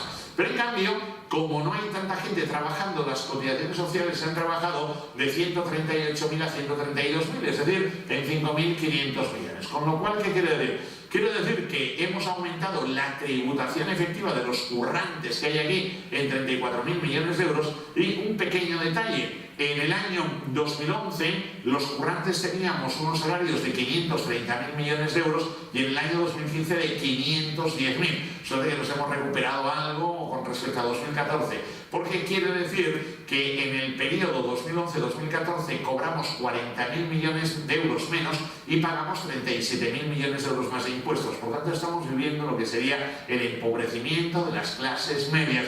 Hay ya 3 millones de personas que han pasado de clase media a clase baja gracias a lo que serían los esfuerzos en este sentido de los que mandan. Fíjense bien, datos que yo aquí les resumo. Este mes va a salir también los ingresos medios anuales en 2014 de los hogares, pero vean en 2008 30.000 euros y vean como en 2013 26.000 euros. Y si miramos la renta disponible neta per cápita, estamos en 18.000 euros cuando en 2010 estábamos en 18.700 euros. Y si miramos el gasto medio por hogar de 2011 a 2014 de 31.711 a 27.038, con lo cual quiero decir que estamos entrando en una zona un poco de miseria cuando además estamos viendo el salario mínimo acá, el salario mínimo en España 757 euros en 2015, siempre estamos mirando hacia Luxemburgo, hacia Francia, hacia Bélgica. Esta no es nuestra partida, sino que nuestro partido estaría al lado de Malta, Grecia, por debajo de Eslovenia, Turquía, Polonia, Croacia y en definitiva estamos, para que ustedes lo tengan muy claro, España está más cerca de Albania que no de Luxemburgo. Por tanto, quiero decir, esta es la triste realidad de cómo ha ido la situación económica en España. El billete tiene que aparecer prácticamente quemado, 100 euros, y estoy enfilando los momentos finales. Hay un tema de gasto y otro día se lo comentaré si me invitan. Solo hay un pequeño detalle, quiero que vean este gráfico, datos que yo saco de la Intervención General de la Administración del Estado. En el año 1995 el gasto público total de España era de 204.000 millones de euros. España es la misma hoy que en el año 1995 y ahora el gasto público es de 468.000 millones de euros. Simplemente vean ustedes en sus empresas si también han sido capaces de hacer esto. Lo digo para poner su cabeza a disposición de los accionistas, pero claro, de alguna forma aquí había un aumento de ingresos, hay un momento de contracción de ingresos y lo que tienes que hacer es saber rebajar el gasto público, no seguir viviendo como a todos nos gustaría. ¿Qué es lo que me preocupa? Lo que me preocupa es que la tendencia de gasto público va a seguir igual, va a ir creciendo. Esto no me lo invento yo, lo saco del programa de estabilidad que se presentó el otro día en Bruselas, por tanto los datos de ahí los he sacado y el problema que tenemos es que vamos a acumular todavía más déficit. Por tanto, quiere decir que en 2019 habríamos acumulado 770.000 millones de euros de déficit. Y la cuestión es que en el año 2011 de impuestos pagábamos 208.000 millones, en 2019 pagaremos 292.000, es decir, un 50% más de impuestos, y en lo que sería cotizaciones sociales de 138.000 pasamos a 152.000. Por tanto, quiero decir que cada vez nos van a ir apretando más.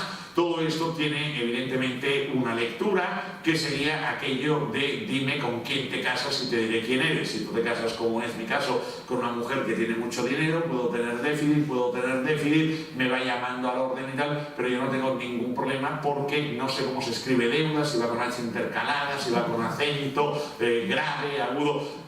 Pero claro, el problema es que cuando tú vas teniendo déficit y aquí tenías una deuda pública de 384.000 millones de euros, al final ¿qué pasa? Que ahora tienes una deuda pública que supera el 100% del PIB, con lo cual en definitiva quiero decir que habrá que pagar esta cantidad, pero como no vamos a ser conscientes ni capaces de poderla pagar, al final Forges dice: deuda soberana, europea, nacional, autonómica, municipal, familiar. El padre dice algún día: hijo mío, todo esto será tuyo, ¿no? Por lo tanto, ¿qué quiere decir? Que a los chavales les vamos a dar una herencia tremenda. Y acá el problema es, hemos recortado la deuda privada en 500.000 millones de euros, pero la deuda pública ha aumentado en ese importe. Por tanto, ¿qué quiere decir? Que si, por ejemplo, yo me voy a Cataluña, que tenemos un tipo marginal del impuesto sobre la renta del 56%, y digo, a partir de 300.000 euros pago el 56%, que ahora Oriol Junqueras lo quiere bajar, y además el Estado tiene este volumen de deuda. Esto quiere decir que estamos ante una sovietización de la economía, de forma y manera que nosotros nos expolian, tenemos a un señor que nos saca el dinero y además hemos de pagar esta deuda, realmente insoportable. Bueno, a partir de aquí pocas noticias, simplemente ya estoy acabando. El crédito bancario que les voy a contar a ustedes era de 1.800.000 millones de euros, 1.900.000 al sector privado. Ahora es 1,3 billones de euros, por tanto quiere decir que tenemos menos financiación de la banca. En lo que haría referencia a actividades productivas a empresas, el momento dulce se produce entre 2008 y 2010, más de 1 billón de euros, ahora 644.000 millones. Quiero decir que hemos de inventarnos nuevas alternativas de financiación.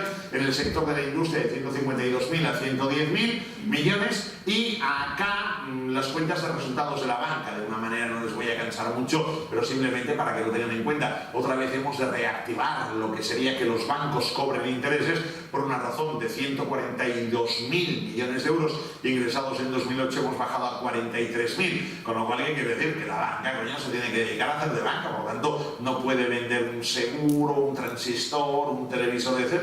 Y claro, han rebajado también lo que serían los costes financieros, por lo tanto antes nos daban el 16% y ahora no nos dan ni los buenos días. Quiere decir que hay la tentación siempre el que tiene unos ahorrillos de meterse en algo que le dé algo más de rentabilidad. Y bueno, aquí están las cuentas de resultados de la banca, tranquilamente.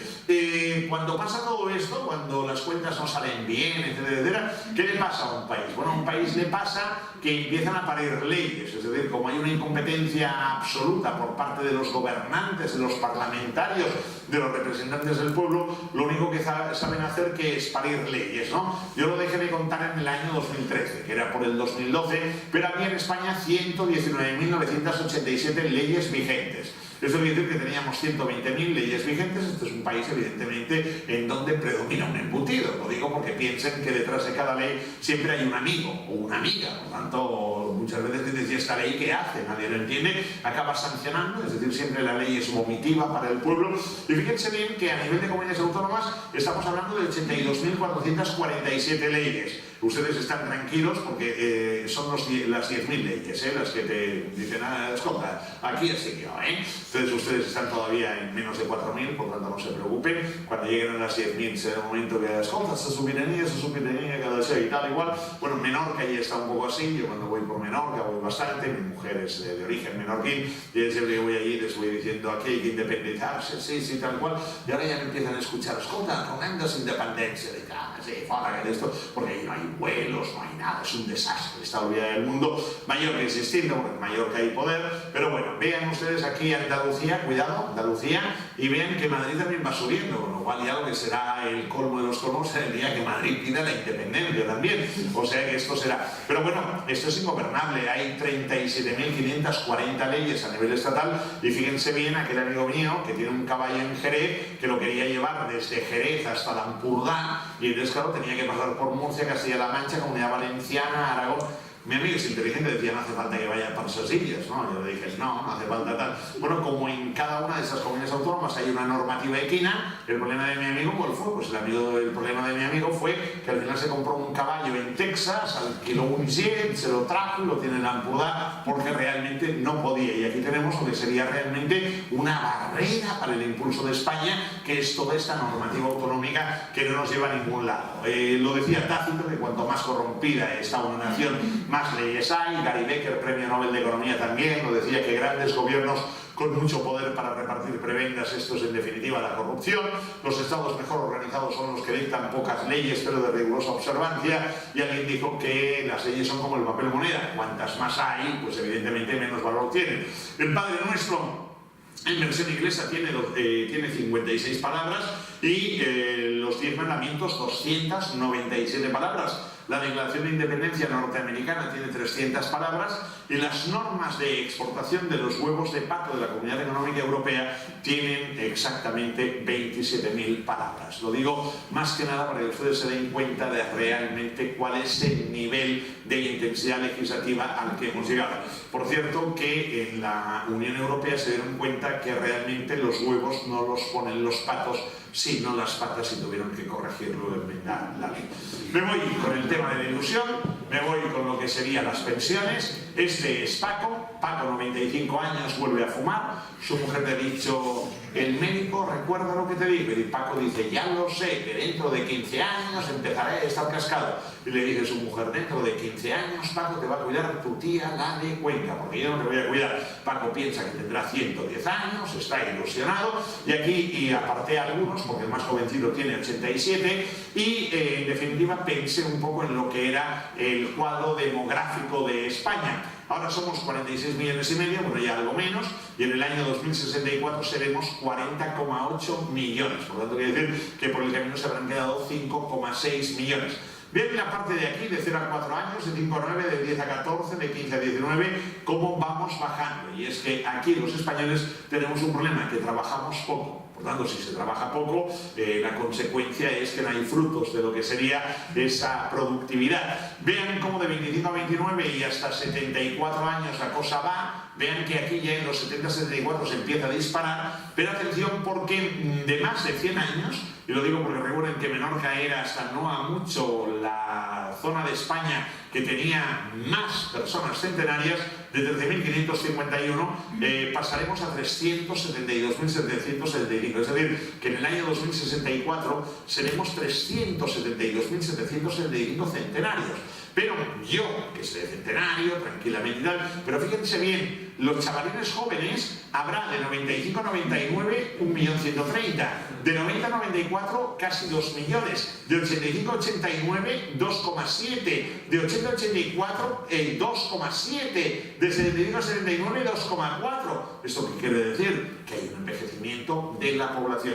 Las pensiones 88.000 euros en el año 2007, 135.000 en el año 2016. Me voy más allí, y esta es una foto que yo hice el otro día en la Puerta del Sol, que me dijeron, mira que hay unos chavalines por aquí que nos visitan y tal, y digo, déjame hacer la foto, chavalines y tal. Pero ¿qué pasa? Cada vez hay menos gente cotizando. Como cada vez hay menos gente cotizando y cada vez hay más pensionistas, aquí tenemos una falta, digamos, de proporción adecuada. En el año 2007, por uno que era pensionista, había 2,53 trabajando, ahora 2,02. Pero viene la otra parte.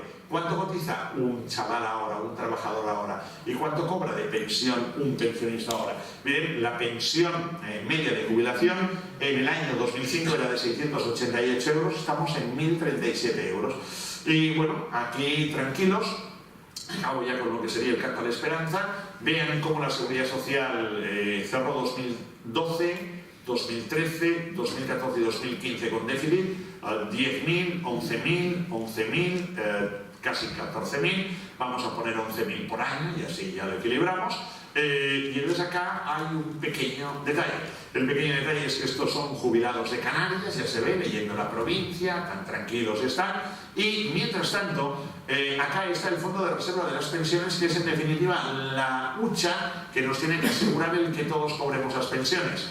Nació en el año 2000 con José Mari, 604 millones, llegó a 66.815 millones en 2011 con José Luis Rodríguez Zapatero, llegó Mariano y ahora nos quedan 32.481 millones. Es decir, que 11.000, 33.000, nos quedan 32.481.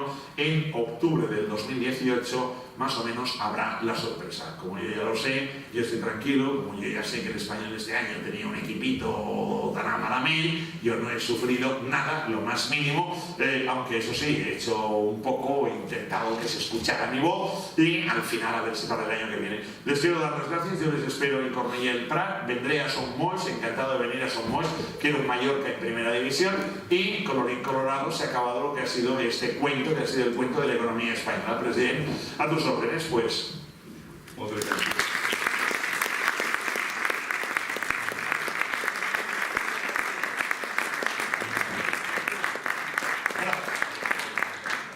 Molt bé.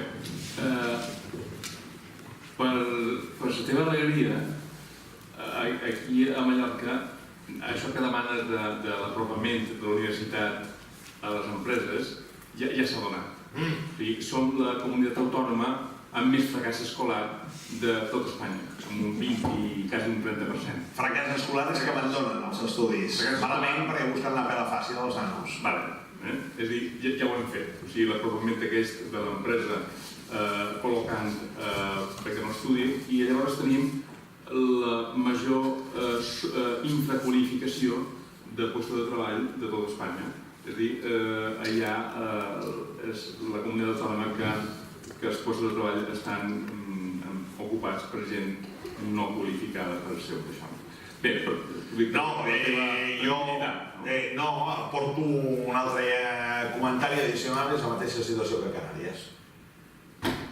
Lo mismo que en Canarias. La pela fácil me lleva a esto, a lo que sería dejar los estudios ideal. Por tanto, lo que hay que hacer es tener unos padres que sean rigurosos, unos centros de enseñanza que sean rigurosos y ya está. La pela fácil lleva a esto, desde los chavales que vienen con la moto, con el coche y tal. Este es el mismo caso que pasa en Canarias. Por tanto, que hay que hacer cambiar lo que sería la cultura y el referente cultural. Tenint en compte que després molt de vosaltres vos quedeu a dinar i tindreu oportunitat de debatre o de comentar amb el doctor, si hi ha alguna pregunta que vulgueu fer ara mateix, si no vos quedeu a dinar, tenint en compte l'hora que és. Per favor. Bueno, tenía algunas preguntas, espero que sean cortas. Primero, ¿cómo podría resumir en un par de titulares el diagnóstico, la visión que tiene usted de la economía balear? Ya ha dicho algunas cosas, pero le pregunto explícitamente. Luego se está hablando, tanto a nivel español como balear, de la renta garantizada, de poner una renta a gente sin trabajar. ¿Y qué opina?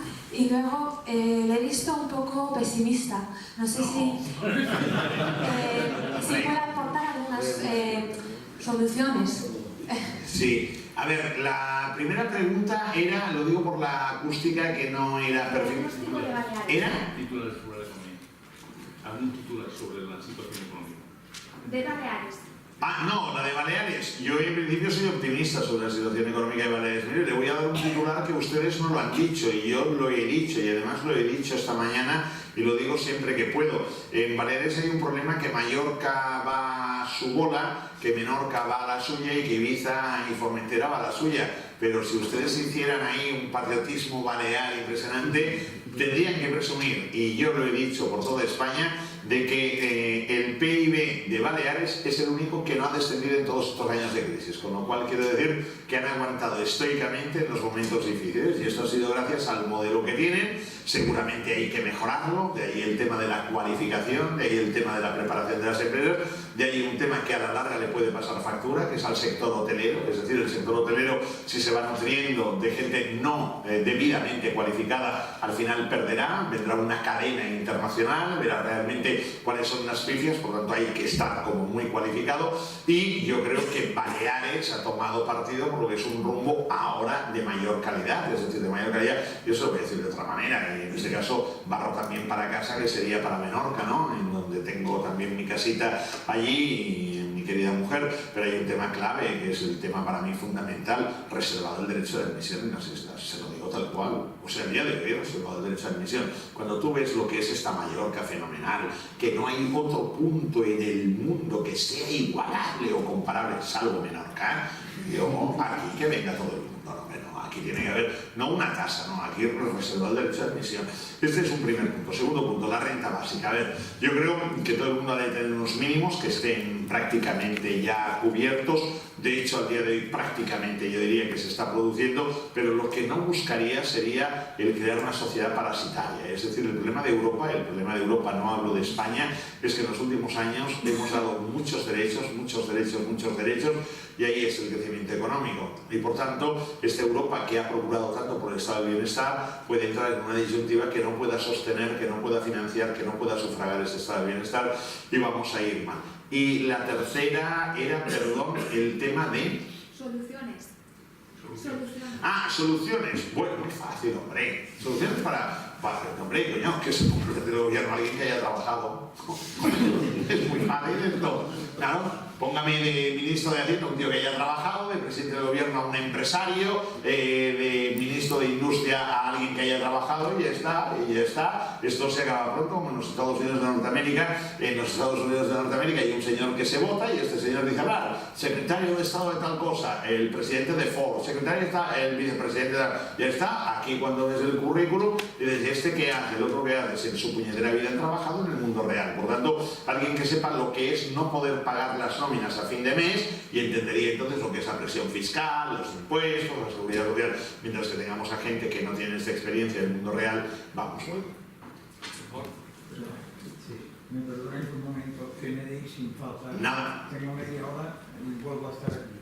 Vamos, Bravo, Martín. Pero mi mujer me necesita en estos momentos. Pues ves con Maruja. Ahora te veré, ¿eh? Luego no tenemos. ¿Vale? Por favor, perdóname. Hombre, Martín, por el amor de Dios, ahora te veo. Perdóname, señor. Hombre, el mejor portero del mundo, el gran portero de Mallorca. Martín, ahora te veo. Hombre, por el amor de Dios. Peor portero de Mallorca. No, hombre, no, el gran Martín Mora. Con diferencia. Grande Martín. No. Ahora, lo que sí puedo decir es que muchas gracias por los buenos amigos que Maruja y yo hemos tenido. Gracias, Martín. Enorme. Bravo, Martín. Había una pregunta ahí, presidente. Hola. ¿Se me oye, no? Sí. Bueno, yo lo primero que quería comentar, a ver si me pongo nervioso, pero bueno, espero ser capaz. En cuanto a, ¿no? Un poco a la educación en Mallorca, ¿no? Y el modelo que usted propone, que es un poco conciliar el plan educativo con el plan empresarial, yo creo más bien que debería ser un poco al revés, ¿no? Es decir, que la educación fomente un poco la investigación, el conocimiento y estas cosas, y no precisamente la simbiosis con las empresas, que al final son las causantes del problema, porque yo a lo largo de toda su intervención he notado un poco que está un tanto desfasada por unas cuantas razones. La primera es porque creo que la mayoría de la población, es decir, pues la gran mayoría, y sobre todo la población joven, ya no tenemos tan en cuenta los estándares de PIB, macroeconomía, en tanto que sabemos ya que el progreso entendido de esta manera, ¿no? En estos términos, no revierte en el bienestar de la población. Y esto es en gran medida por un tema que no ha aparecido en su intervención y que está muy de actualidad, y por eso creo que está también desfasada, que es el tema de la evasión fiscal, ¿vale? Entonces, mi primera pregunta iría por ahí. ¿Qué opina usted de este tema que está de actualidad? Y luego, bueno, lo siento porque, bueno, intentaré ser lo más breve que pueda. Usted ataque, coño. Por eso no, pero como hay falta... Una cuestión, permítame que le voy contestando. Sí, la primera, desfasada al viernes, la presentación. No, pero... No, espere un momento. Sí. Lo que usted me está hablando Sí. es etéreo, es espiritual, es la calidad de... No, espere un momento, déjeme hablar, que yo lo he escuchado, hombre. Usted me está hablando de la calidad de vida, de los angelitos y todo esto. De momento, el dinero es el dinero. Cuando usted cree de crear un mundo mejor, estaré totalmente de acuerdo con usted. Su intervención tiene un toque moderno. No, bien, pero yo estaré... que yo pienso lo mismo que usted. Y el tema que me dice de evasión fiscal, sí. Dentro de 50... ¿Cuántos años tiene usted? Pero no creo que sea relevante. No, bueno, 30, 20, es igual. Dentro de 50 años, dentro de 100 años, seguirán hablando de lo mismo. ¿Sabe? Porque ¿sabe quiénes impulsan la evasión fiscal? ¿Sabe quiénes impulsan la evasión fiscal? Y hace 2 siglos, en Francia, yo soy filólogo, ¿vale? Hace unos cuantos siglos en Francia hablaban del laissez-passer, del laissez-faire, que es lo mismo que usted propone, ¿no? O sea, deslegislar el país y dejar un poco al libre comercio, a la libre intervención de las empresas. Es una manera de ver las cosas que también es vieja y que también se seguirá hablando. Y pero un momento. Usted a mí ahora no me líe con otra cosa que...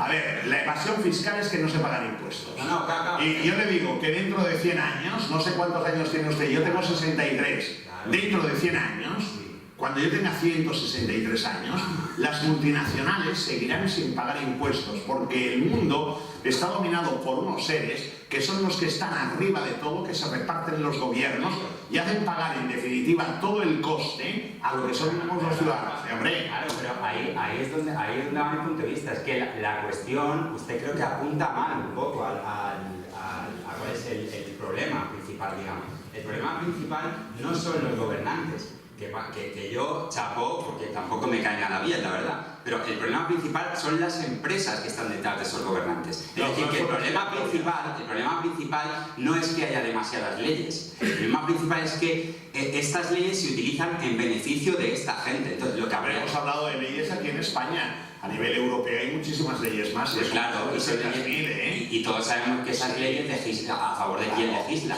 Eso hay que cambiar el mundo. Bueno, usted ahí votando bien. Vale, lo primero entonces, sí, por favor, una breve disertación sobre qué opina usted de las offshore, de Panamá, etcétera, ¿vale? Porque creo que por ahí es por donde se nos va la gran mayoría digamos, de lo que podríamos inventar para mejorar la sociedad, en definitiva. Bueno, después también ha dicho algo así sobre como que Estados Unidos, ¿no? Que realmente es a través del cine, como ha crecido, he querido entender o tal, y realmente Estados Unidos ha crecido a este ritmo, entre otras cosas, pero vamos, la razón principal, pues porque ha utilizado un poco Sudamérica y demás regiones del mundo como, bueno, pues como colonias a las que ha explotado y a través de las cuales se ha enriquecido. Por favor. Esto va así. Y nos darán las uvas. Sí, puedes abreviar. Sí, abreviar. Es que, claro, es que... No hay un papel para apuntar aquí, ¿no? ¿Y qué más? Pues... ya. No, si entiendo que este discurso aquí tampoco sea de agrado, pero bueno. No, está bien, hombre. No, muy bien, pero... No quiere participar, ¿sabes? Bueno, vale, pues entonces pues me limito entonces a esto. Entonces, ¿qué opina usted de la... Bueno, otra pregunta. ¿Qué opina usted de la evasión fiscal y esto de los offshore por un lado? Y ya está. Una pregunta. Usted creo que me ha dicho que era filólogo. Sí. Y así. Sí. Pues es una lástima que no venga a mis clases en la Facultad de Filología de la Universidad de Barcelona, que les explico todo esto a los filólogos. Me encantaría y está invitado. Es decir, que venía... Yo creo que... No. Como estudiar en una universidad pública de calidad, un momento, que tengo suficientes competencias para no necesitar que nadie me explique nada en mi ámbito. Un momento que veo que usted es muy susceptible. Le estoy invitando. O sea, le estoy invitando y le digo, es una lástima que no venga porque tengo alumnos de filología que son filólogos como usted o en trance de ser filólogos y les explico todo esto y bien, y además usted ha venido con el aspecto crítico normal y es una lástima porque cuando vean mis alumnos de filología que salen del aula verán que salen plenamente satisfechos y muchos de ellos van con rastas, con piercing, con todo esto y tal, o sea que no hay ningún problema. El tema de Estados Unidos, me sabe muy mal que usted como filólogo, se lo digo sinceramente y de todo corazón, que haya hecho una mala interpretación de mis palabras. Bueno, no pasa nada. Yo le he dicho que el cine ayuda y que influye, como le diría que la televisión influye. Es decir, la televisión influye en la gente, en las masas. Y el otro tema, que es el de los papeles de Panamá y compañía, me sabe muy mal porque quiere decir que usted no me ha oído ni me ha visto nunca ni nada y que no ha leído nada sobre mí, porque de los papeles de Panamá llevo aburrido durante 3 semanas en donde he criticado a todo hijo de vecino. Y le digo simplemente, no es un problema de las grandes empresas, el tema de la evasión fiscal, sino también de los gobiernos, porque hay algo que se llama puertas giratorias. Y si usted tiene alguna duda, simplemente lea, con todo el cariño del mundo se lo digo, la portada de la prensa económica de hoy, en donde verá el número de sociedades offshore que tienen las grandes compañías del IBEX 35 al día de hoy funcionando.